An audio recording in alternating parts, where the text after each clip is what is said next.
देखाई आइद बाला ए बौदी लला ओ माताली। अरे सुबह लवा से बेचतानी अभी बोनी ना बैल बा ओ। ए बौजी सुना ले जा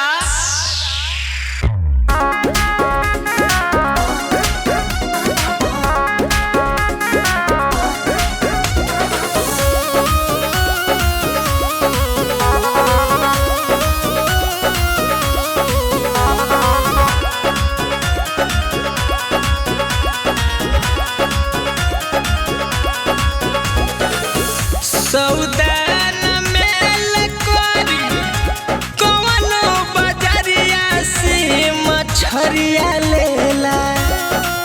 हम मछरिया लेला ताजा ताजा लईनी अपन पोखरिया से मछरिया लेला।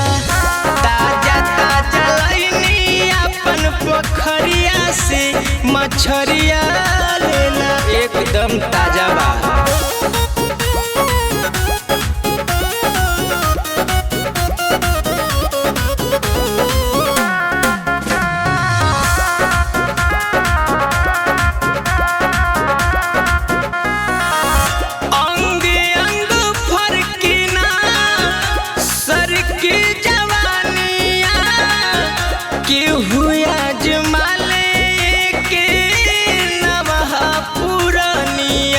ये भौजी ये पन्ना भौजी ले जाओ मछरिया। अरे 5 रुपया कम मत दिया हो। अंग अंग फरकिना सर के जवानिया के हुआ जमाले की नवाह पुरानिया। और कत में आई दैया मानी ना लहरिया से मछरिया लेला। मछरिया लेला ताजा ताजा लईनी अपन पोखरिया से मछरिया लेला। ताजा ताजा लईनी अपन पोखरिया से मछरिया लेला।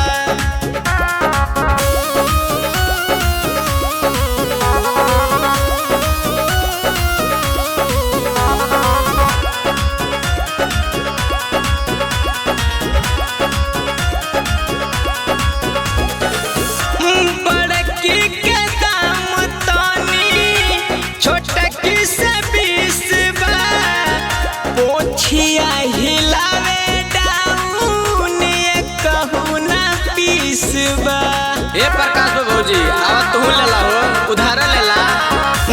बड़की के दाम तानी छोटकी से 20 बा। छू के देखा राजू डाउन एक कहू ना 20 बा। बाकी बाबू लाल नहीं मनवा में हरिया से मछरिया लेला। ए हो मछरिया लेला ताजा ताजा लईनी अपन पोखरिया से मछरिया